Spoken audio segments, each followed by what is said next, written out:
আসসালামু আলাইকুম। রবি educare Facebook page এবং রবি ফিজিক্স বিডি ইউটিউব চ্যানেলের পক্ষ থেকে সকলকে স্বাগত জানাচ্ছি। আজকে আমরা খুবই গুরুত্বপূর্ণ একটা টপিক নিয়ে আলোচনা করব, সেটা হচ্ছে যে বর্তমান যে বিএড কোর্স অর্থাৎ 2025 শিক্ষাবর্ষ থেকে যে বিএড কোর্সটা চলমান হবে, এখন থেকে এই বিএড কোর্সের সিলেবাস, মানবন্টন, সাবজেক্ট চয়েস, এমনকি বিএডের বিগত পরীক্ষার প্রশ্নগুলো আলোচনা করব। একই সাথে কিভাবে অ্যাসাইনমেন্ট, পাঠ্যিকা সহ সামগ্রিক বিষয়টা ইনশাল্লাহ আলোচনা করব। আমি মোহাম্মদ আলামিন রবি, প্রভাষক পদার্থবিজ্ঞান, সাবেক সহকারী শিক্ষক ভৌতবিজ্ঞান। শুরুতেই যদি আমরা যে জাতীয় বিশ্ববিদ্যালয় থেকে যে প্রজ্ঞাপনটা জারি হয়েছে 2025 শিক্ষাবর্ষ হতে বিএড প্রোগ্রামের পাঠদান কার্যক্রম সম্পর্কিত, এটি মূলত দেখেন যে 7/7/2025 তারিখে এই প্রজ্ঞাপনটি জারি হয়েছে। তো এখানে কিন্তু বলা আছে যে 2025 শিক্ষাবর্ষ হতে সর্বশেষ সংশোধিত পরিমার্জিত শিক্ষাক্রম অনুযায়ী এই বিএড কোর্সটা পরিচালিত হবে। এখন আমরা যদি যে 2025 সাল থেকে সর্বশেষ যে বিএডের যে আমরা যদি সিলেবাসটা একটু দেখি, তো সেখানে দেখেন এখানে এটা কিন্তু ব্যাচেলর অফ এডুকেশন অর্থাৎ বিএড, এটা 1 ইয়ার 2 সেমিস্টার অর্থাৎ 1 বছরে 2টা সেমিস্টার থাকবে এবং এটা কিন্তু এই নতুন যে কার্যক্রমটা চালু হবে সেশন 2025 থেকে। শিক্ষাক্রম কাঠামো প্রথম সেমিস্টার হবে 1 জানুয়ারি থেকে 30 জুন এবং দ্বিতীয় সেমিস্টার হবে কিন্তু হচ্ছে 1 জুলাই থেকে 31 ডিসেম্বর। তো এখন অনেকের একটা কমন প্রশ্ন আছে যে ভর্তি হতে হতে বা ক্লাস শুরু হতে প্রায় 4-5 মাস চলে যায়, যেমন 25-এ এবারে জুলাই চলে আসছে। তো আমরা বিগত সালগুলোতে দেখছি, আমি একটা বিষয় ভাবছিলাম যে হয়তো বা সেমিস্টার বৃদ্ধি করবে, অর্থাৎ যেহেতু অনেক দেরি হয়ে যায়, এটা হয়তো বা জুলাই টু পরের জুন হবে, যেহেতু সেটা হয় নাই। আমরা আশা করতেছি ইনশাল্লাহ 31 ডিসেম্বরের মধ্যেই 2টা সেমিস্টারের কার্যক্রম প্রতিটি কলেজ থেকে শেষ করে ফেলবে এবং পরীক্ষাগুলো হবে এর পরবর্তীতে।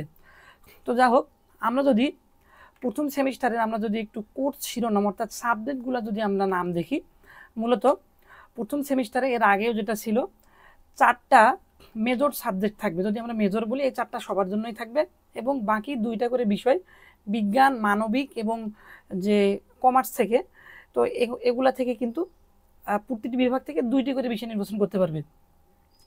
আমরা যদি একটু শুরুতেই আমরা মেজর বিষয়গুলো দেখি, শুরুতেই দেখেন মাধ্যমিক শিক্ষা বা সেকেন্ডারি এডুকেশন, এখানে কোর্স কোড দেওয়া আছে। তো এটাও কিন্তু এর আগে একই ছিল সাবজেক্টের নাম। এরপরে সক্রিয় শিখন পদ্ধতি ও কৌশল, এই সাবজেক্টের নামটা মূলত আগে ছিল শিখন, শেখানো, দক্ষতা ও কৌশল। তো একটু চেঞ্জ হলে বাকি সব একই আছে। এরপরে দেখেন সাবজেক্টের নাম হচ্ছে শিখন ও শিখন যাচাই, এটা আগেও সেম ছিল। 4 নাম্বার যে সাবজেক্টটা, তাহলে এটা 1, আমাদের 2, এটা 3, এটা হচ্ছে 4।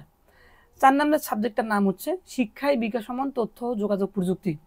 এর আগে এটার নাম ছিল শুধু শিক্ষায় তথ্য ও যোগাযোগ প্রযুক্তি, সামান্য চেঞ্জ করছে, মোটামুটি একই আমরা বলতে পারি। আচ্ছা, অনেকের কাছে কিন্তু এই এটা আবার কেমন নাম, মাধ্যমিক শিক্ষা, সাবজেক্টের নাম শিখন যাচাই। তো এগুলো আসলে সব শিক্ষা রিলেটেড। আপনি কিভাবে আপনার টিচিং প্রফেশনটাকে আরও ডেভেলপ করবেন, বাচ্চাদের কিভাবে কি পদ্ধতি অবলম্বন করে ভালোভাবে তাদের শিখন স্থায়ী করবেন, এই রিলেটেড এগুলা। তো আমি একটু পরে আপনাদেরকে এগুলো প্রশ্নগুলো দেখাবো, আপনারা বুঝতে পারবেন যে আসলে কী বিষয়, ভয় করার কোনো কারণ নাই। এরপরে দেখেন পাঠদান অনুশীলন বা টিচিং প্র্যাকটিস, যেটাকে বলা হয় টিপি। তো এটা মূলত এখানে দেখেন 6 ক্রেডিটের, এগুলা সব 4 ক্রেডিটের, এগুলা কিন্তু 100 মার্কসের করে হবে। 100 মার্কসের আবার 2টা ডিভাইডেশন হবে, আমি একটু পরে আলোচনা করব। এটা 2-4 সপ্তাহ আপনাদের এই টিচিং প্র্যাকটিস নিতে হবে এবং এটা কিভাবে আমি বিস্তারিত আলোচনা করব। এখন যদি আমরা দেখি শিখন বিষয়াবলীগুলাই মূলত আপনারা যে 2টি আপনার বিভাগ অনুযায়ী 2টি নির্বাচন করতে পারবেন। যেমন শুরুতেই আমরা যদি মানবিক শাখার জন্য বলি, যারা মানবিকে আছেন তাদের জন্য দেখেন, তাদের জন্য কিন্তু এই কটা: বাংলা, ইংরেজি, বাংলাদেশের ইতিহাস, বিশ্ব সভ্যতা শিখন, পৌরনীতি, অর্থনীতি, বাংলাদেশ বিশ্ব পরিচয় শিখন, ভূগোল, অ্যাডভান্স আইসিটি। তো এগুলোর মধ্যে যারা মানবিকে আছেন তারা যে কোনো 2টা সাবজেক্ট চুজ করতে পারবেন।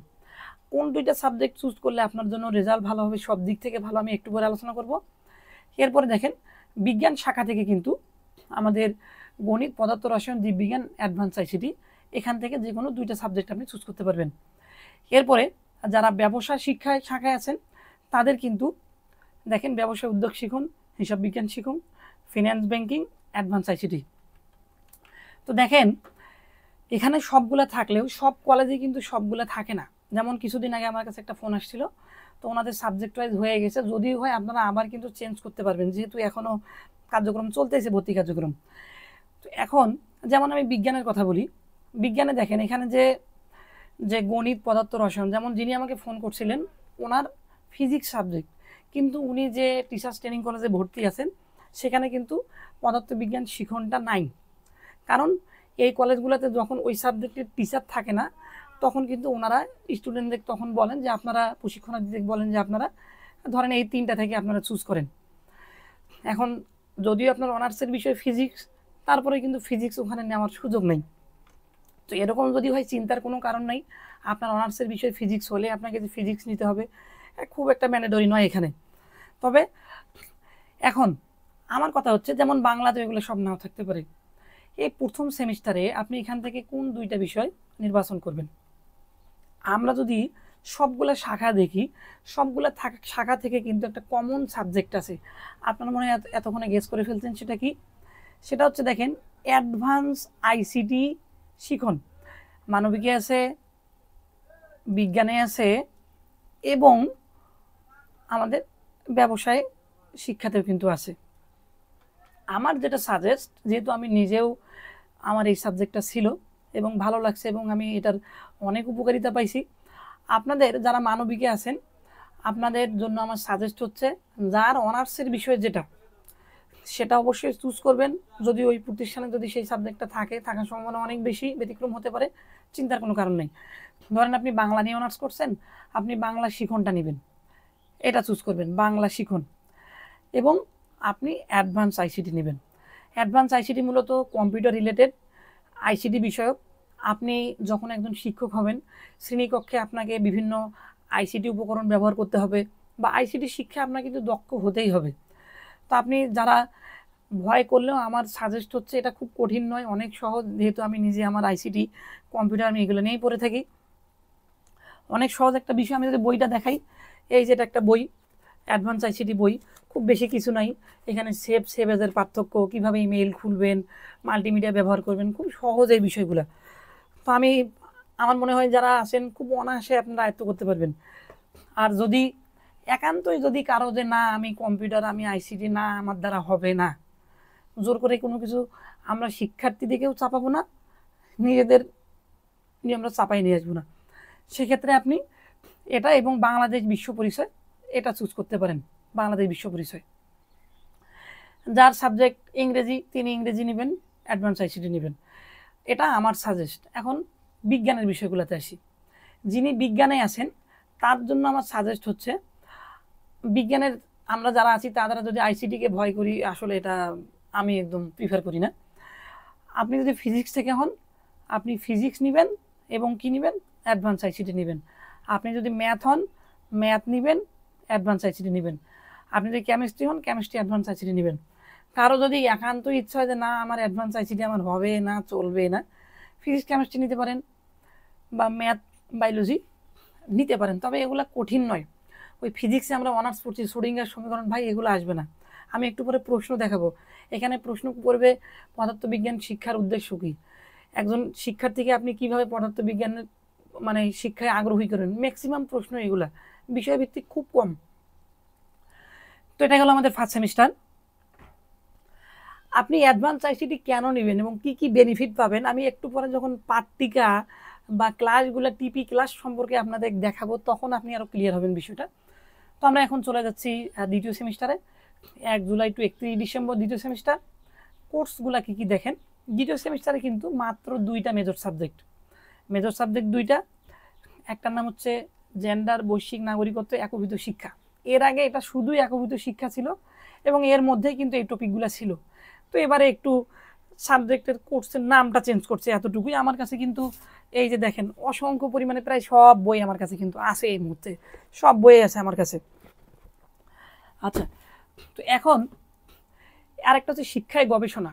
তো এই শিক্ষায় গবেষণাটা অনেকে বোঝেন না। এখানে একটা গবেষণা প্রস্তাবনা তৈরি করতে হবে বা গবেষণাপত্র, যেটা সিসিসির বিষয় আর কি। এই গবেষণাপত্র কিভাবে তৈরি করবেন, এই জিনিসগুলো আমি একটা একদম সম্পূর্ণ দেখাবো। আচ্ছা, এরপরে পাঠদান অনুশীলন 2। এই পাঠদান অনুশীলনে এখানে কিন্তু যে টিচিং প্র্যাকটিস টিপি যেটা 2, এটা কিন্তু আপনাদের 4-4-8 সপ্তাহ চলবে। এগুলা খুবই গুরুত্বপূর্ণ। আপনার ভালো রেজাল্ট নির্ভর করবে আপনি পাঠদান অনুশীলনে কতটা ভালো করতেছেন, এবং আপনি অভ্যন্তরীণ যে কো কারিকুলাম অ্যাক্টিভিটিস যে টিচার্স ট্রেনিং কলেজ আছে সেটাতে আপনি কীভাবে অংশগ্রহণ করছেন। কারণ আপনি জেনে অবাক হবেন যে 100 মার্কসের পরীক্ষার মধ্যে মাত্র 60 মার্কসের জাতীয় বিশ্ববিদ্যালয়ে আপনাকে পরীক্ষা দিতে হবে। বাকি 40 মার্কস প্রতিষ্ঠানের ইনকোর্স অ্যাসাইনমেন্ট এগুলাতে, এবং টিচিং প্র্যাকটিসে কিন্তু একদম ফুল ক্রেডিট আছে আবার। তো আমি এগুলো নিয়ে আলোচনা করব। মাত্র 2টা সাবজেক্ট। 3 নাম্বার হচ্ছে 6টি আবশ্যক বিষয়, অর্থাৎ ওই যে আপনি ফার্স্ট সেমিস্টারে যে 4টি আবশ্যক বিষয় দেখলাম এবং সেকেন্ড সেমিস্টারে যে 2টা, এই 6টি বিষয়ের উপর 2 ঘন্টা ব্যাপী কম্প্রিহেনসিভ পরীক্ষা হবে। এই পরীক্ষাটা কিন্তু খুব মজার একটা পরীক্ষা। সব সাবজেক্টের একসাথে আপনার একটা পরীক্ষা হবে, কিন্তু 2 ক্রেডিটের কিন্তু এটা মাত্র। আচ্ছা, এখন দেখেন 2 ঘন্টা, আগেরগুলো 3 ঘন্টা। এরপরে ভাইবা আছে। তো এই বিষয়গুলো নিয়ে আমি আলোচনা করতেছি। সেকেন্ড সেমিস্টারে একটা আপনি মানে চুজ করার মতো একটা বিষয় পাবেন। এই বিষয়গুলো কি কি দেখেন, অনেক বিষয় আছে এখানে। যেমন আচ্ছা, এখানে বলা আছে কিন্তু যে কোনো একটি নিতে পারবেন আপনি। প্রাথমিক শিক্ষা, গ্রন্থাগার, তথ্য বিজ্ঞান, চারুকারুকলা শিক্ষণ। তো এটাতে আমরা, যেমন আমি নিজে ইসলাম ধর্ম এবং নৈতিক শিক্ষা নিয়েছিলাম। যারা আমরা মুসলিম ধর্ম বলি আছি, এটা নিলে আর এত ঝামেলা নাই। যারা শারীরিক শিক্ষার, যারা মানে বিপিএড বা শারীরিক শিক্ষার স্যাররা থাকবেন, তারা এটা নিতে পারেন। শারীরিক মানসিক, এই যে স্বাস্থ্য শিক্ষা, খেলাধুলা শিক্ষণ, এটা নিতে পারেন। যারা চারুকারুকলা আছে এটা নিতে পারেন। যে কোনো একটা চুজ করতে পারবেন। তবে ঝামেলা যদি মনে না হয়, আপনারা ইসলাম শিক্ষা বা যারা অন্য ধর্মের আছেন হিন্দু ধর্ম নিতে পারেন। তো এই হচ্ছে টোটাল বিষয়। আচ্ছা, আমি একটু ফাস্ট বলতেছি কারণ আমি অনেক কিছু আলোচনা করবো ইনশাল্লাহ। মানববন্ধনটা দেখেন, প্রতিটি বিষয়ে 100 নম্বরের পরীক্ষা অনুষ্ঠিত হবে, যার মধ্যে 60 নম্বরের 3 ঘন্টা ব্যাপী লিখিত পরীক্ষা জাতীয় বিশ্ববিদ্যালয় কর্তৃক গৃহীত হবে। বাকি 40 নম্বর অভ্যন্তরীণ পরীক্ষা কলেজ কর্তৃক গৃহীত হবে। খুবই গুরুত্বপূর্ণ। অর্থাৎ আমরা একটু আগে যে মাধ্যমিক শিক্ষা দেখলাম, প্রথম সেমিস্টারে আবশ্যিক বিষয় অভ্যন্তরীণ, অর্থাৎ কলেজে 40 থাকবে। এই 40-এর মধ্যে মূলত ইনকোর্স থাকবে 30 মার্কসের, যদিও ইনকোর্স হয়, এবং 5 মার্কস হবে আপনার অ্যাসাইনমেন্ট, এবং 5 মার্কস আপনার উপস্থিতি বা পাট্টিকা, এগুলোর উপর হয়। তো এগুলো আমি পরে বিস্তারিত আলোচনা করব। এবং বহি যেটা পরীক্ষা দিতে হবে 60 মার্কসের, সবগুলাই সেম। দেখেন সবগুলাই কিন্তু 40-60 এরকম। পাঠদান অনুশীলনটা হচ্ছে শুধু আপনার অভ্যন্তরীণে, কিন্তু এখানে 50, অর্থাৎ প্রতিষ্ঠান থেকেই আপনার 50 মার্কস, অনেক গুরুত্বপূর্ণ। পাঠদান অনুশীলন 2 কিন্তু দেখেন এখানে 50-50 100, এবং মৌখিক পরীক্ষা কিন্তু 50। তো আমাদের মোটামুটি এগুলো হয়ে গেছে। এখন আমাদের টোটাল আসলে এই মার্কস বন্টনগুলো এখানে দেখানো আছে, এগুলো আমাদের আর প্রয়োজন নেই অতটা।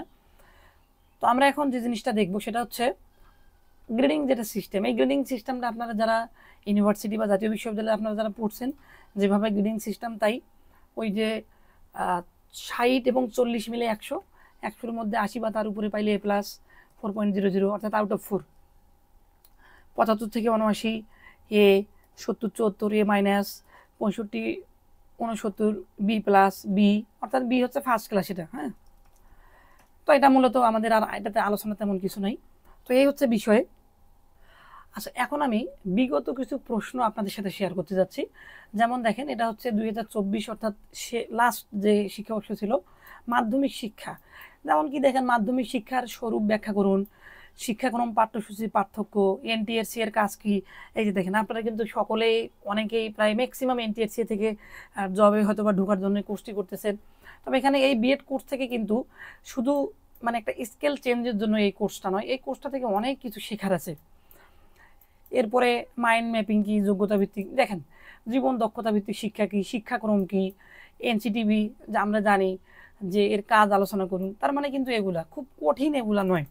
এরপরে যদি আমি আরও যদি কিছু প্রশ্ন দেখাই, শিখন শেখানো দক্ষতা কৌশল, শিখন ফল কি, 2টি উদাহরণ দিন, ভূমিকা অভিনয়, আপনি ভূমিকা অভিনয় করেন, অভিনয়ের মাধ্যমে কিভাবে আপনি শিক্ষা প্রদান করবেন, অনুশিক্ষণ, এগুলা এই জিনিসগুলা যে স্যাররা আছেন আপনারা প্রচুর পরিমাণে আপনার টিচিং প্রফেশনটা আপনার ডেভেলপ হবে। বিশ্বাস মূল্যবোধ কী, বিশ্বাস কাকে বলে, মূল্যবোধ কী, তো এই জিনিসগুলো টিকা লিখুন দেখেন। তো এরপরে যদি আমি আরও কিছু প্রশ্ন দেখাই, এটা হচ্ছে শিখন যাচাই। দেখেন শিখনের প্রয়োজনীয় শর্তসমূহ কী কী কী শর্ত, শিখনের শর্ত কী, শিখন কী কী উপায় হয়, এই যে শিখন কি দেখে শেখা হয়, শুনে শেখা হয়, ভুলের মাধ্যমে শিখন হতে পারে, মানে কী কী পর্যায়ে শেখা হতে পারে। সতীত্ব শিক্ষণ কি, সতীত্ব শিক্ষণ বলতে মানে শিক্ষার্থীরা ওরা ওদের থেকেই শিখবে এরকম হতে পারে। রেটিং স্কেল, এগুলো আপনারা খুব ভালোভাবে নতুন মনে হইলেও এই জিনিসগুলো কিন্তু আপনারা পরবর্তীতে দেখতে পাবেন। আচ্ছা, আর একটা বিষয় বলি, যেমন এই যে আইসিটির বিষয়গুলা, তথ্য যোগাযোগ প্রযুক্তি কী, অনেক সহজ, আপনাদের টেনশনের কোনো কারণ নেই। আর একটা কথা বলি, যেমন বাংলা, ওই যে এখন যে নন মেজর যে বিষয়গুলো আমি একটু বলি, যেমন বাংলাতে এখানে বলা হয়েছে কি দেখেন, আদর্শ পাঠের 3টি বৈশিষ্ট্য। এখানে প্রশ্ন দেখেন, একজন বাংলা শিক্ষকের প্রয়োজনীয় যোগ্যতা আলোচনা করুন, শ্রেণীকক্ষে বাংলা ব্যাকরণ পাঠদান পদ্ধতিগুলো, শিক্ষার্থীর বলার দক্ষতা উন্নয়নে ভাষা শিক্ষকের ভূমিকা। অর্থাৎ আপনি যে সচরাচর বাংলা সাবজেক্ট পড়ছেন, এই বাংলা কিন্তু এখানে নয়। 50% আপনার বিষয়ভিত্তিক, ম্যাক্সিমাম প্রশ্নই আপনি শিক্ষক হিসেবে কিভাবে বাংলা শিক্ষণ কিভাবে শেখাবেন, এই জিনিসগুলো কিন্তু সব মাথা খাটানো কৌশলের প্রয়োগ নীতি। আপনারা মনে করতে পারেন যে আমি অমুক সাবজেক্ট নিব না, কঠিন, যেমন গণিত, গণিতে কিন্তু এখানে দেখেন গণিত শিক্ষায় অন্তর্নিহিত মূল্যবোধ সংক্ষেপে বর্ণনা করুন। আপনি কি জীবনে যখন ক্লাস 1 থেকে অনার্স মাস্টার্স গণিত পড়ছেন, জীবনে এগুলা প্রশ্ন পড়ছেন গণিতে, অঙ্ক ছাড়া? কিন্তু এখানে এগুলো লিখিত প্রশ্ন ম্যাক্সিমাম। এগুলা গণিত শিক্ষাদানে তথ্য প্রযুক্তি ব্যবহারের 4টি সুবিধা লিখুন, এগুলো হচ্ছে প্রশ্ন। দেখেন গণিত খুঁজেই পাওয়া যাচ্ছে না। অর্থাৎ আপনি টিচিং প্রফেশনে কিভাবে আপনার এই অর্জিত যে আপনার এই যে সাবজেক্ট থেকে নিজ বিষয়ভিত্তিক অর্জিত জ্ঞানটাকে টিচিং প্রফেশনে কিভাবে আপনি এটাকে প্রয়োগ করবেন, কৌশল ভিত্তিক শিক্ষার্থীদেরকে উপকৃত করবেন, সেই সম্পর্কিতই মূলত আমাদের এই কোর্সগুলো। এই তো আমার সাবজেক্ট পদার্থবিজ্ঞান চলে আসছে। দেখেন পদার্থবিজ্ঞান শিক্ষার 2টি উদ্দেশ্য লিখুন। 2টি উদ্দেশ্য কি, একটা উদ্দেশ্য হচ্ছে শিক্ষার্থীকে কি একটা এই বিজ্ঞানের প্রতি ইতিবাচক দৃষ্টিভঙ্গি সৃষ্টি করা। বিজ্ঞানের বিষয়গুলোতে অনেকগুলো আমরা পরিমাপের যে বিষয়গুলোতে তাদের মাপযোগের এই বিষয়গুলোতে তাদের দক্ষ করে তোলা, এদের প্রয়োজনীয়তা অনুধাবন করা, এরকম আর কি। দেখেন সাম্য অসাম্য বল, খুব কম পরিমাণে বিষয়ভিত্তিক বিষয় এখানে আছে। তো আপনারা এগুলো দেখতে পাবেন। পদার্থবিজ্ঞান শিক্ষকের পেশাগত উন্নয়নের জন্য কি কি ব্যবস্থা গ্রহণ করা যায়, মানে ম্যাক্সিমাম জিনিসগুলো আমি একটু আপনাকে সার্বিক ধারণা দেওয়ার চেষ্টা করছি। যেমন আমি যখন প্রথম বিএডে 2021 সালে ভর্তি হয়েছিলাম, আমি ভাবছিলাম আহারে ফিজিক্স সাবজেক্ট, ফিজিক্স, সেই অনার্সে শ্রোডিঙ্গার সমীকরণ আবার লিখতে হবে, খুব ভয় করছিলাম। পরে দেখি যে কিছুই না। তো আপনাদের ভয়ের কোনো কারণ নাই। আচ্ছা, এরপরে দেখেন রসায়ন মাধ্যমিক পর্যায়ে রসায়ন পাঠ্যপুস্তকের 4টি বৈশিষ্ট্য, মানে রসায়ন বইয়ের বৈশিষ্ট্য। আপনি জীবনে পড়ছিলেন, এর আগে রসায়ন অনার্স মাস্টার্স করছেন। তো এরপরে দেখেন আমি আরও দেখাই জীববিজ্ঞান। তো বিজ্ঞান জাদুঘর পরিদর্শনের সুফলগুলো লিখুন, এটা একটা প্রশ্ন। বিজ্ঞান জাদুঘর, তার মানে আপনাদের চিন্তার কোনো কারণ নাই। আচ্ছা, এখন একটা কথা বলি, গবেষণা, যে 2য় সেমিস্টারের যে একটা বিষয় ছিল গবেষণা, তো এই গবেষণায় কর্মসহায়ক গবেষণা, এই জিনিসগুলো অনেকের নতুন। এই যে সামাজিক গবেষণা, ঐতিহাসিক গবেষণা বা গবেষণাপত্র, আমি এগুলো নিয়ে আলোচনা করব। তো মোটামুটি এই আমার প্রশ্ন দেখানো মোটামুটি শেষ। আচ্ছা, এখন আমি আপনাদের 3টা বিষয় টোটালি আলোচনা করতে যাচ্ছি। নতুন আপনাদের 3টা বিষয়। প্রথম হচ্ছে আমি একটু পাঠটিকা নিয়ে বলি। পাঠটিকা, এই পাঠটিকাটা আসলে কি জিনিস আপনাদের পরীক্ষায়ও লিখতে হবে, এবং আপনাকে ধরেন ফার্স্ট সেমিস্টারে প্রায় 40-80টা পাঠটিকা দিতে হবে, 50-100টা, ওই নন মেজর সাবজেক্টগুলো শুধু। আপনাকে কিন্তু পাঠটিকা দিতে হবে অনেকগুলো। পাঠটিকা কি অনেকেই বোঝেন না, আমি আলোচনা করব। তারপরে যদি আমি বলি অ্যাসাইনমেন্ট, এই অ্যাসাইনমেন্ট কিন্তু খুবই গুরুত্বপূর্ণ, অ্যাসাইনমেন্টের উপর কিন্তু মার্কস আছে। এরপরে টিপি অর্থাৎ টিচিং প্র্যাকটিস যে আর কি, এই জিনিসগুলো নিয়ে আমি একটু আলোচনা করব। যেমন দেখেন নন মেজর একটা কেমিস্ট্রি সাবজেক্ট, এখানে কিন্তু 50 মিনিটের উপযোগী একটি পাঠ পরিকল্পনা বা পাঠটিকা তৈরি করুন, যে কোনো একটা টপিকের উপরে।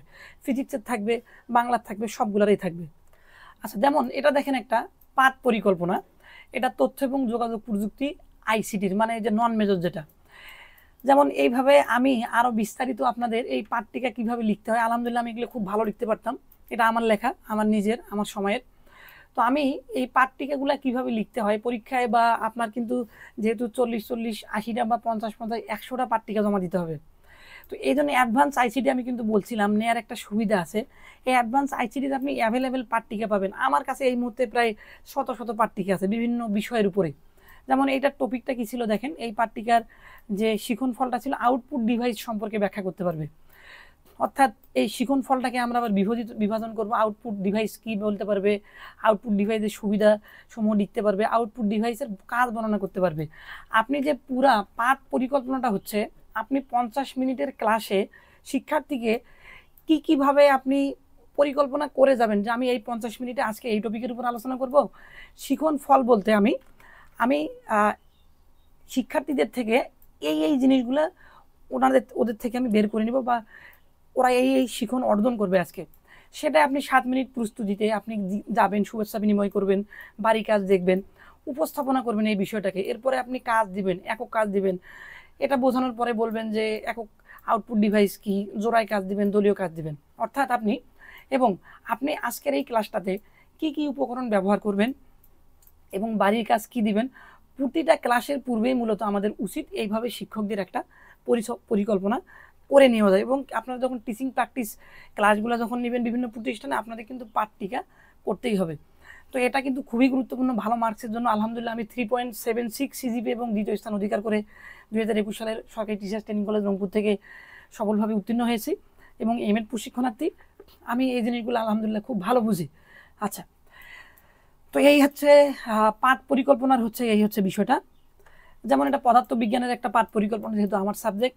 যেমন আমার একটা ছিল গতি সম্পর্কে ব্যাখ্যা করতে পারবে, এই সম্পর্কে কি শিখন ফল আমি বের করে নিব, মূল্যায়ন করব কি দিয়ে বাচ্চাদের, এইভাবে কিন্তু এখানে ডিটেল দেওয়া আছে। তো এটাও দেখেন আরেকটা পাঠ পরিকল্পনা, অ্যাডভান্স আইসিটি।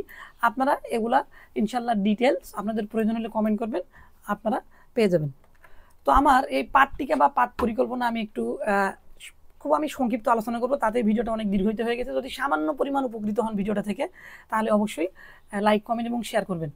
আচ্ছা, এরপরে আমি আলোচনা করবো অ্যাসাইনমেন্ট এবং নেক্সট টিপি দিয়ে আমি আজকের এই আলোচনাটি শেষ করব। পরবর্তীতে বিভিন্ন ভিডিওতে আমি বিস্তারিত এগুলো নিয়ে আলোচনা করব। তো দেখেন এই অ্যাসাইনমেন্টগুলো আমি কিন্তু ছবি উঠায় রাখছিলাম, আমি যখন জমা দিছিলাম স্মৃতি করে রেখে দিয়েছিলাম। আজকে কিন্তু আপনাদের জন্য অনেক প্রয়োজনীয় হয়ে গেল। অ্যাসাইনমেন্টের এগুলো কাভার পেজ, যেমন এটা একটা অ্যাসাইনমেন্ট, দেখে এগুলো কিন্তু সব অ্যাসাইনমেন্ট ছিল একটা সেমিস্টারের। যেমন এটা দেখেন অ্যাসাইনমেন্ট ব্যাচেলর অফ এডুকেশন শিখন ও শিখন যাচাই। আরোপিত একটা কাজ দিবে, মাধ্যমিক স্তরের শিখন শেখানো কার্যক্রম পরিচালনার ক্ষেত্রে শিখন মতবাদ এবং জ্ঞান বিকাশ মতবাদ সময়ের পর্যালোচনা, এইভাবে নির্দেশনায় সরকারি টিচার্স ট্রেনিং কলেজ রংপুর এবং সম্পাদনায়। এরপরে আপনি সূচিপত্র শুরু করে দিবেন, এরপরে এইরকম ভূমিকা এরকম আর কি চলবে। আমি একটু আজকে যেহেতু আমি বিস্তারিত আলোচনা করব না। এবং অ্যাসাইনমেন্টের শেষে কিন্তু আপনাদের যে আপনি যে তথ্যসূত্র কোথা থেকে এই জিনিসগুলো নিছেন এগুলা। এরপরে যেমন এটা একটা সাবজেক্ট দেখেন যে অ্যাডভান্স আইসিটি। তো এইভাবে অ্যাসাইনমেন্টগুলো আমি আরও বিস্তারিত পরবর্তীতে আলোচনা করব। তো অ্যাসাইনমেন্টগুলো আপনারা যত সুন্দর করবেন, যেমন দেখেন এই অ্যাসাইনমেন্টগুলোতে এই যে দেখেন এখানে বিভিন্ন, এটা আইসিটির একটা ছিল, দেখেন আইসিটির এখানে ছবি সংযুক্ত করা আছে। আপনি যত সুন্দর করতে পারবেন, উপস্থাপন করতে পারবেন, তত রেজাল্ট ভালো হবে। যেমন এটা দেখেন আইসিটির এই যে গুগল ক্লাস এইভাবে। আচ্ছা, সেকেন্ড সেমিস্টারের একটা যে গবেষণা প্রস্তাবনা আমি বলছিলাম যে কিভাবে লিখতে হবে, এটা তার কাভার, এগুলো আমি সব নিজে ডিজাইন করছি আমার সময় এবং আমার নিজের এগুলো একদম দেখেন। এরপরে গবেষণা শিরোনাম থাকবে, এরপরে কৃতজ্ঞতা স্বীকার থাকবে, এরপরে উৎসর্গ, আপনি কাকে উৎসর্গ করতেছেন, এরপরে সূচিপত্র। তো গবেষণার একটা বিষয় থাকবে। গবেষণার এখানে বিষয়টা ছিল যে পীরগাছা উচ্চ বিদ্যালয়ে 9ম থেকে 10ম শ্রেণীর শিক্ষার্থীদের কম্পিউটার বিজ্ঞান শিক্ষায় আগ্রহী করার উপায়। তো এখানে এরপরে সাহিত্য পর্যালোচনা থাকবে, গবেষণার উদ্দেশ্য থাকবে। এগুলা কিভাবে লেখেন, এগুলো সব আমার হাতের লেখা, আমি সব নিজেই এগুলো লিখছি। তো এগুলা নিয়ে আমি বিস্তারিত আলোচনা করবো ইনশাল্লাহ। আচ্ছা, এই পর্যায়ে কিন্তু আমি টিচিং প্র্যাকটিস যে ক্লাসগুলা এগুলো নিয়ে একটু আলোচনা করব। এই ক্লাসগুলা কখনো সিমুলেশন হয়, অর্থাৎ আপনি অভিনয় করবেন, বাকিটা সবাই প্রশিক্ষণার্থী থাকবে, ওনারা স্টুডেন্ট, আপনি ক্লাস নেবেন। এখানে আবার ফিডব্যাক দিতে হবে, ফিডব্যাকের কিছু নিয়মাবলী আছে, আপনার কিভাবে ফিডব্যাক দিবেন এগুলো নিয়ে আমি পরবর্তীতে আলোচনা করব। তো শুরুতে এই ক্লাসটা যদি আপনি মাল্টিমিডিয়াতে নিতে পারেন সব থেকে বেটার। আমার সবগুলো ক্লাস আমি মাল্টিমিডিয়াতে নিতাম। আমার ক্লাসের সময় বা প্র্যাকটিসের সময় কিছু ছবি আপনাদের সাথে শেয়ার করতেছি। দেখেন এটা যেমন এটা একটা আমার ছবি ছিল, আমাদের অন্যান্য ছাত্র ছিলেন আমার সময়ে। এই ক্লাসটা আপনারা পোস্টার করেও নিতে পারেন। যেমন এটা আমার একটা পোস্টার থেকে ক্লাস, শিখন ফলগুলো বের করে নিতে হবে। প্রথমে আপনার যে পার্টটা বের করে নিতে হবে বিভিন্নভাবে শিক্ষার্থীদের থেকে। পোস্টার অবশ্যই ব্যবহার করতে হবে। পোস্টার কীভাবে লিখবেন, এগুলো আমার হাতের লেখা, এগুলা কিন্তু আমি পোস্টার ব্যবহার করছিলাম। আচ্ছা, আপনারা যদি দেখেন, আমি একটু দেখাচ্ছি এই মুহূর্তে আমার প্রেজেন্টেশনের। আপনারা যদি প্রেজেন্টেশন দিয়ে এইভাবে ক্লাসগুলো নিতে পারেন অনেক ভালো। প্রথমে বাচ্চাদেরকে এগুলো দেখাইলেন যে তোমরা কি দেখতে পাচ্ছ, ওরা বিভিন্ন প্রকার গতি দেখতে পাচ্ছে। তার মানে হচ্ছে আজকের পাঠের বিষয় কি, বিভিন্ন প্রকার গতি। এভাবে আমাদের কিন্তু শুরুতেই টপিকটা বের করে নিয়ে আসতে হবে। যেমন এটা আমার একটা আইসিডি ক্লাস ছিল, যেমন দেখেন। তো এটাতে বইগুলো ওরা দেখতে পাচ্ছে, ওরা দেখে বলবে যে এটা কি আজকের পাঠ, তাহলে ইবুক রিডারে পড়া যায়। এরপরে একক কাজ থাকবে, আপনি একটা 2 মিনিটের কাজ দেন, ইবুক কি সবাই খাতায় লিখবে। এরপরে জোড়ায় কাজ থাকবে। এরকম করে যদি আপনি যত সুন্দরভাবে আপনি উপস্থাপন করতে পারবেন এই টিচিং প্র্যাকটিস ক্লাসগুলোতে, তত ভালো কিন্তু আপনি ভালো মার্কস ক্যারি করতে পারবেন। শেষ যে বিষয়, কো কারিকুলাম অ্যাক্টিভিটিস। আপনি কিন্তু বিএডে এখানে বেশ কিছু কো কারিকুলাম অ্যাক্টিভিটিস থাকবে, খেলাধুলা, এরপরে দেয়ালিকা তৈরি, এগুলাতে কিন্তু আপনাকে সক্রিয়ভাবে অংশগ্রহণ করতে হবে। যেমন আমি যদি আমার একটু স্মৃতিচারণা করি, যেমন আমি সরকারি টিচার্স ট্রেনিং কলেজের সুযোগ্য অধ্যক্ষ, উপাধ্যক্ষ এবং সাবেক অধ্যক্ষ মহোদয় থেকে কিন্তু আমি পুরস্কার গ্রহণ করতেছিলাম এই মুহূর্তে। এটা সম্ভবত উপস্থিত বক্তৃতা ছিল, এটা আবার অনলাইনে ছিল আমাদের সময়। 2 মাস যদিও আমি সময় পাইছিলাম, আলহামদুলিল্লাহ খুব এনজয় করছি, আপনারা এনজয় করবেন। এরপরে দেখেন, যেমন এটা এই দেয়ালিকার ফটো সেশনের ক্ষেত্রে এটা একটা দেয়ালিকা ছিল, আমি নিজেই সম্পাদক ছিলাম। এরপরে আপনারা দেখতে পাচ্ছেন যে খেলাধুলায় আমাদের পুরস্কার বিতরণের সময়। এরপরে দেখতেছেন সম্পাদিকও দেখতে পাচ্ছেন, এই সম্পাদিকও দেয়ালিকা আমি নিজে হাতে লিখছি এগুলা। তো আপনাদের কিন্তু এই দেয়ালিকার সময় আমাদের শ্রদ্ধেয় নিশীথ কুমার কুণ্ডু স্যারের মেয়ে, তো দেয়ালিকা তৈরির সময় তো আপনারা এই কো কারিকুলাম অ্যাক্টিভিটিসগুলোতে কিন্তু আপনাদের অংশগ্রহণ করতে হবে। আচ্ছা, ইনকোর্স পরীক্ষা নিয়ে কিন্তু ইনকোর্স হয়, যেমন দেখেন আমার হাতের লেখা, এই যেখানে লেখা ছিল পাস নিয়ে যাদের টেনশন। আমাদের ফেসবুক গ্রুপ ছিল, আমি কিছু লিখছিলাম, এই কয়েকটা পেজ লিখলেই পরীক্ষায় সব এগুলো আসে। যেমন শিক্ষাক্রম কি বারবার আসবে, শিক্ষা প্রশাসন, এমনকি এমএডেও আসে। তো এই হচ্ছে বিষয়। যেমন দেখেন শিক্ষা গবেষণা, এই শিক্ষা গবেষণা প্রথমে আসলে শুরুতে বুঝি না, এই জন্য আমি একটা 3-4 পেজের নোট করে নিয়েছিলাম পুরা বইয়ের। তো যা পরীক্ষা দিতে সব এগুলাই, উত্তম প্রশ্নমালার বৈশিষ্ট্য, একটু জাস্ট মূল জিনিসগুলা। তো এই হচ্ছে বিষয়। এবং দেখা গেছে যে কোনো কোনো পরীক্ষা আমি পরীক্ষার দিনে আগের রাতে বই কিনে নিয়ে পরীক্ষা দিছি। যেমন আমি এমএড প্রশিক্ষণার্থী, এমএড দেখা যাচ্ছে যে বই না কিনেও অনেক সময় পরীক্ষা দিয়ে দেবো। তো টেনশনের কিছু নেই। বিএড কোর্স সম্পর্কিত আজকের পুরো একটা রোডম্যাপ আমি আজকে আলোচনা করছি। তো সর্বোপরি আমি যেটা বলতে চাচ্ছি, বিএড কোর্সটা শুধুমাত্র স্কেল চেঞ্জের জন্য, বেতনের জন্য নয়। এখানে অনেক কিছু শেখার আছে। আপনারা অবশ্যই নিয়মিত ক্লাস করবেন। সরকারি টিচার্স ট্রেনিং কলেজে যারা ভর্তি আছেন তারা খুব ভাগ্যবান, তারা অভিজ্ঞ শিক্ষক মণ্ডলী যারা আছেন তাদের থেকে আপনারা অনেক এই আপনার টিচিং প্রফেশনটাকে, পেশাগত দক্ষতার অনেক উন্নয়ন ঘটাইতে পারবেন। তো যারা হবু শিক্ষক মহোদয় যারা আছেন, একটু শেষ কথা বলে একটু শেষ করব। অনেকে জানতে চেয়েছেন যে আপনাদের এনটিএসসি এর মাধ্যমে নিয়োগ হয়েছে, কিন্তু সুপারিশপ্রাপ্ত ধরেন আপনি যোগদান করবেন কিছুদিন পরে, আগে বিএড ভর্তি হয়েছেন, আপনাকে বিএড কোর্সটা সম্পূর্ণ করতে দিবে কিনা, আপনি কিভাবে অনুমতি প্রার্থনা করবেন। তো সেই বিষয়গুলো নিয়েও কিন্তু, যেহেতু আমার নিজেরও এরকম একটা সিচুয়েশন ছিল, আপনি আগে যদি বিএডে ভর্তি হন তাহলে কিভাবে ছুটির জন্য আবেদন করবেন, আমি কিন্তু আপনাদের দেখাই দিব। যেমন আমার একটা আবেদন ছিল যে আমি বিএড আমার আগে শেষ হয়ে গেছিলো, পরীক্ষা আমার পরে ছিল। তো এই জন্য আমি বলছিলাম বিএড পরীক্ষায় অংশগ্রহণের জন্য ছুটির আবেদন। যারা আগে ভর্তি হয়েছেন, পরে প্রতিষ্ঠানে যোগদান করবেন, তারা কীভাবে কীরকম করে তারা এই পেপারসটা জমা দিবেন, আবেদনপত্র জমা দিবেন। এবং আশা করব সব প্রতিষ্ঠান প্রধানে আপনাকে এই বিএড করার সুযোগটা প্রদান করবেন। এ পর্যন্ত সবাই ভালো থাকবেন। রবি এডুকের এবং রবি ফিজিক্স ভিডিওর সাথে থাকবেন। আসসালামু আলাইকুম রহমতুল্লাহ।